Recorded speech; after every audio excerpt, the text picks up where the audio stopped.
Hello everyone, Simon Jacobson. Update from the spiritual Warfront, week 4. This program is dedicated to all the hostages, men, women, and children.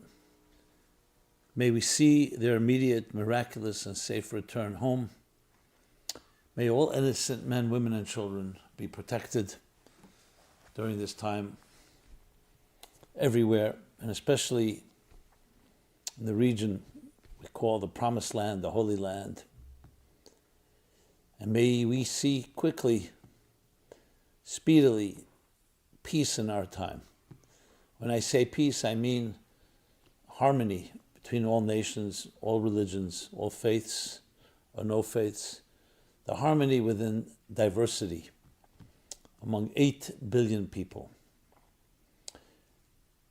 I mean, the anguish, the pain, the shock of any war is always extremely disturbing, especially when you think about it. We're all part of one large organism. So it's as absurd as it may sound, one hand hitting another hand. The inhumanities, the injustices, the brutality, that when you hurt another human being, you're hurting yourself. How is it even possible that we come to a place like this? So now is not a time for philosophy and theology and even mysticism, but it's still something that's just in my heart and I wanted to express it.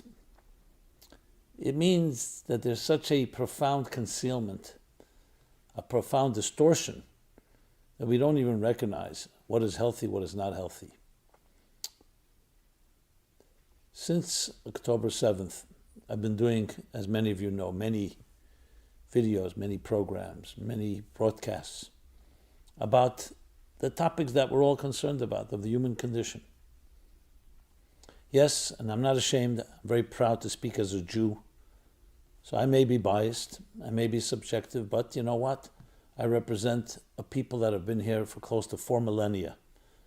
And we have brought beautiful blessings to this world, including civilization itself, concepts of virtue and charity and justice and human rights and civil rights and everything we cherish. So I could say I'm a time traveler, coming from roots, an unbroken chain. The Babylonian Empire, and before that the Egyptian Empire, the Assyrian Empire, the Persian Empire, the Greek Empire, the Roman Empire, the Ottoman Empire, Spanish Empire. None of them can make that claim. I'm not saying it to pull rank, because my people have been both witness to the worst travesties, but also witness to tremendous resilience and growth that came out of pain and suffering. But still, we cry. Our hearts are broken when we see that this concealment can create a situation where people literally hate one another to the point of hatred, of brutality, unspeakable forms of behavior. And yet, what really dominates, when I go into the depths of my heart and my mind and my soul, is that is not the end of the story. As dark as it is, light is always deeper and stronger than darkness. Even in the darkest moments, there's something deeper, something greater going on. We don't see it, but it's there. And that's what we hold on to. We hold on to the end of the story, that it's a narrative. Why it has to go through so much painful moments and such setbacks and losses and deaths and tragedy. That's from the mysteries that go beyond the human mind. But there is a larger narrative. I take much solace and strength and comfort when I can see some of the connecting dots of history. Not because it makes more sense, but it just gives you a semblance that there's something unfolding. Still does not take us or any of us off the hook for our behavior. We will be judged. We will be held accountable for our behavior. but still there's a choreography, an invisible hand. So my first report from the spiritual Warfront is there's much pain, but there's also tremendous human spirit, nobility, unity, unprecedented. The mystery of why tragedy brings out some of the best of us, could also bring out the worst, is again from the mysteries of life. But you see it, and you can't deny it. You see what people are really made of under pressure. As I've said, some it brings out the worst, and some brings out the best. I also see from the responses, from my interactions with people, there is a heightened sense of a crystallization of our values. What do we stand for? What's right, what's wrong? What line can you not cross? There are people invested in ambiguity and in the gray areas, but a majority are not. And that's also very refreshing to see. And I keep qualifying. I'd rather I didn't see it. I'd rather all this didn't happen. I would still be in a more of amorphous place. But once it has, you see it. I see people ready to do things they would never even thought of. There's a wake-up call. That's a good word, a wake-up call. My concern is, how long will the wake-up call last? And will we take advantage of it? Will we utilize it? And if we don't, God forbid, then it was a real waste. Tragic waste. Because at least you can say, whatever happened brought us to a better place as the human race, as a human being, the human condition. But if that doesn't happen, then there's nothing redeeming. I will do everything possible to fight that the wake-up call shall be heeded. And I say to each one of you, to everyone listening to this, and I say it to myself, and I want you to say it to me and to everyone you meet. We must use this wake-up call to demonstrate what the human race, what a human being is really capable of. The dignity, the respect, the sanctity of life, the sanctity of respecting people absolutely for their indispensable contribution, despite differences, despite even disagreements, and understanding that there's nothing more valuable than the lives on this earth, living up and fulfilling their mission.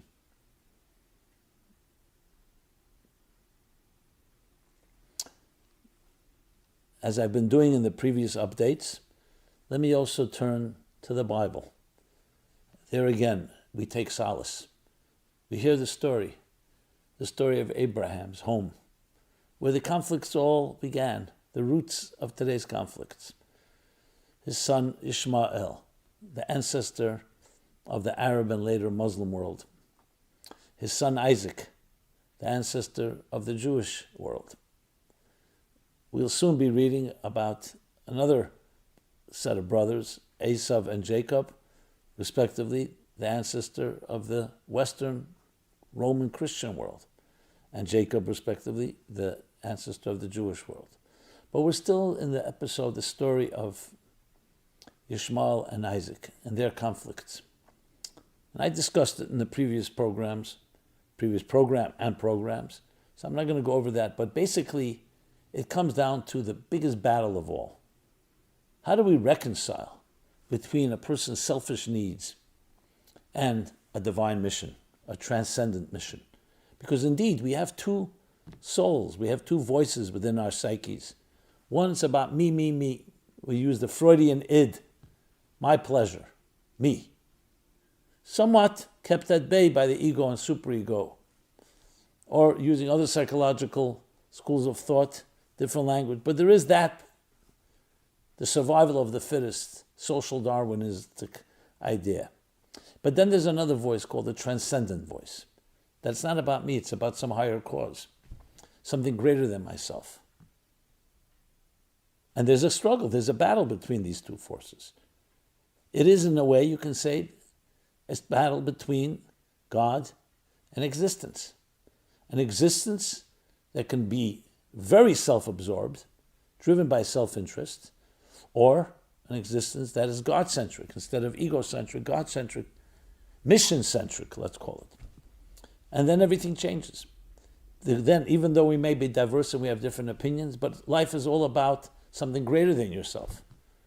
All wars, all battles, all will originate from the sense of self, me. My way is better than your way. You're a threat to me. Survival of the fittest. And you need to be either eliminated or controlled or in some way subjugated. The root of all wars. Take the self aside, suspend yourself for a higher cause, then you enhance me. It's actually the differences between us that is so precious, because it allows me to experience something greater than myself. So those are in subtle terms.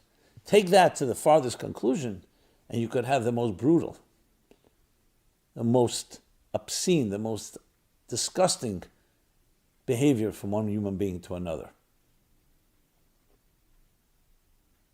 And that is what the war is about. And it began in Abraham's home because Abraham introduced God to a pagan world.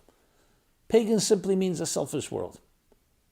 Absorbed by their own interest, absorbed by their own egos, absorbed by their own arrogance, by their own power and control.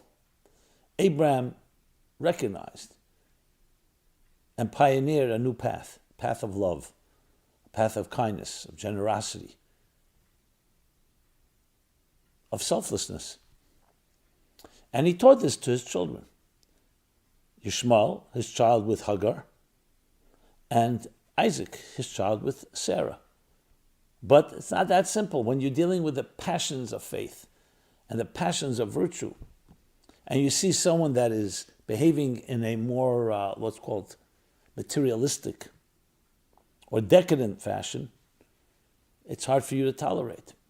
Interesting Talmudic story that the great sage and mystic Rabbi Shimon Bar Yochai, known as Rashbi, fame of Lag BaOmer, there's a special day that celebrates his passing, because that's what he requested. So he had to escape the Romans,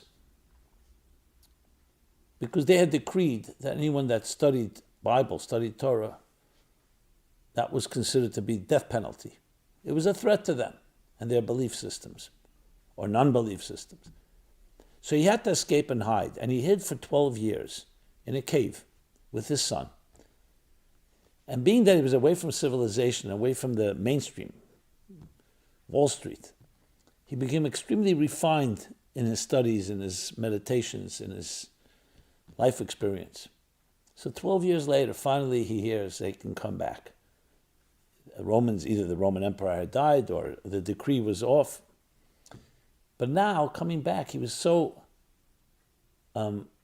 disoriented when he saw a world that's involved with pettiness, with nonsense, playing games, to the point that the Talmud tells us that whatever he looked at began to burn. Literally or metaphorically, it meant that he couldn't tolerate. His spiritual intensity was so strong, he couldn't tolerate it. God tells him, no. You're destroying my world. Yes, it's in the name of spiritual purity and integrity. But I created a world to be transformed, not to be destroyed. A world that to be healed and inspired, not to be annihilated. He says to him, go back one more year. At your own volition, not because of the decree. And refine yourself even more and mature yourself to a point. And that's what happened. One more year, and then he came back. Spiritually even more mature. And this time, whenever he saw something that was a problem, that was petty, that may be decadent, that may be corrupt, may be selfish, everything he saw that was that way, he repaired. He found a way to heal it, to repair it. So you would think he was on a higher level after 12 years. No. Because he could not integrate his spiritual integrity with the materialistic world. He grew to a higher state of consciousness, and then he was able to do that. Similarly, Yishmael picked up the passion for the divine. However, in a way that was too aggressive. Wild is the way the Bible puts it. No boundaries. It's going everywhere. And you indeed see that certain features of that throughout history and today as well. 9/11, we saw it, as well as what's happening now. I'm not trying to suggest that these brutal murders are coming in the name of God directly, but in some distorted, obscene way. It's the belief that the Western world, the Judeo-Christian Western world, essentially what is perceived in a completely false way by some of a conspiracy of materialism to fight what God wants, so it has to be eradicated. So it's not even seen as murder, it's seen as cleaning up the world in the name of God. That is not the way. Yitzchak, Isaac, second son of Abraham, he taught the way, discipline. You need discipline. You don't overwhelm people, even with your fervor and zeal and passion. You need to inspire. You need to internalize and integrate. So it begins with subtle difference, seeming like a subtle difference, but it can end up becoming total war. And you see, if you think in history, the wars between the Christians, between the Muslims, between the Jews, all fighting over what? The center of the universe, Jerusalem. A sense, a subconscious sense that everybody has, that something there, the vortex, the portal, the gate between heaven and earth, as the Bible puts it. Jacob called it the gate to heaven. A place where there's an interface between the divine and existence. And that's a very fragile place, because to make sure there's balance, that requires a real intense work. It's much easier for one to overwhelm the other, like we see in our own personal lives. So one of the ways we fight the battle individually on a spiritual war front is to create balance like that and harmony within our own life. Every subtle conflict between your materialistic interests and your transcendent ones is ultimately some form of battle between the Yishmael and Isaac within us. Those archetypes. And what's the end of the story? So we read this week's Bible chapter, and it says that finally Yishmael, after Abraham passes away at age 175, you find Yishmael passes away at 137. And both Yishmael and Isaac bury their father Abraham. And we're told that Yishmael did tshuva, he repented his ways. He learned through his experience. Through being banished from the home of Abraham, he matured as well and learned, and therefore is considered to be someone that was a righteous son of Abraham. And then we're told about his pedigree, about his children, the children of Ishmael. And the chapter concludes, only to lead right immediately, and then we start hearing about the children of Isaac. Says the Baal HaTurim, one of the classic commentaries on the Bible. What's the juxtaposition of the children of Ishmael to the children of Isaac? Which is us. You can say which is the confrontations of our time. It says, because it's referring to that at the end of days there will be battles that Ishmael will wage against the Western world, against the Jewish world. And then that will lead, the children of Ishmael's battles will lead to the victory of the children of Isaac, and with the ultimate personal and global redemption. That's what the Baal HaTurim writes. And it's based on many different sources, including the classic Zohar, about the battles at the end of time. So what does this tell us? It's not just interesting facts, that there's an inner narrative. We all wish it could have come much more peacefully. And it will end up being that way, because the world will ultimately make its peace with God. The Christians, for many millennia, were extremely aggressive, to the point of fighting for God with the sword, the Crusaders. First Crusade, the Second Crusade. But then they matured. They learned that you have to integrate. The United States is a perfect example. Many of the Western countries today are an example. Doesn't mean we have a perfect system, but institutionalized, that all human beings are created equal. We all have inalienable rights, the freedom of speech, the freedom of expression, the freedom of religion, etc. That's what created a thriving community. There was no totalitarian despots controlling everything. A balance. But that balance can be very tenuous. the battle between religion and faith and faith and modernity, religion and science. We need both. One cannot eliminate the other. You need both. You need passion. You need faith. You need a cause, something transcendent. And that, my friends, is the bigger picture.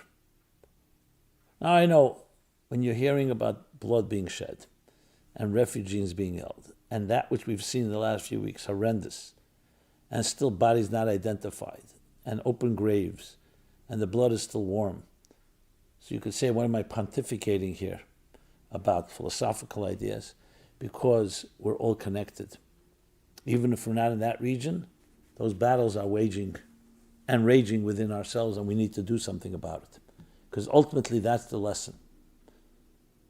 I firmly believe that if we could get through to all the individuals involved and all the nations with that message of Abraham, that the way is integration, not destruction, not annihilation. Even if you are a complete zealous person of God, it's not a holy war that you can wage. That's not the way we do it. We do it through inspiration, through love, through kindness, through motivation. All that is the way of God. That's the way of Abraham, who is the father of all nations. So that, my friends, is my report from the spiritual warfront. We're waging it. Hopefully, with technology, we can create a butterfly ripple effect, and this message can reach not just a few people, but millions, billions of people. And together with a grassroots effort, I have no doubt that we can create a synergy that will erupt in the greatest spiritual revolution we've ever seen. Because that's the final frontier. After the agricultural revolution and the industrial revolution and the computer revolution or information revolution, the ultimate is the spiritual revolution, where we learn to integrate in a seamless fashion spirit and matter. The divine and transcendent within existence, integrated, internalized. May we be blessed to see the fruition, to see the realization of this dream, not as a dream, but as a reality. And may each of us do our part in creating that integration. That is where we're up to in the biblical story. But there's more to come. The plot thickens. Everyone be blessed with love, with peace, both here and everywhere in the world, especially in Israel, in Gaza, and all the surrounding areas. And may we be blessed, as I said, to see with our own eyes the realization of this total fusion. Be well. Thank you so much. This has been Simon Jacobson, Meaningful Life Center, meaningfullife.com. We have /War in Israel. You'll find a wide array of resources that we're constantly updating, new videos, new articles, new resources, new tools to find clarity, direction, guidance, hope, confidence, courage. And please be in touch. Love to hear from you. Feedback, thoughts, comments, suggestions, and please share. Subscribe to our growing YouTube channel and share with anyone you come in contact with. Let us create a true brotherhood and sisterhood that will lead this grassroots spiritual revolution. Be well.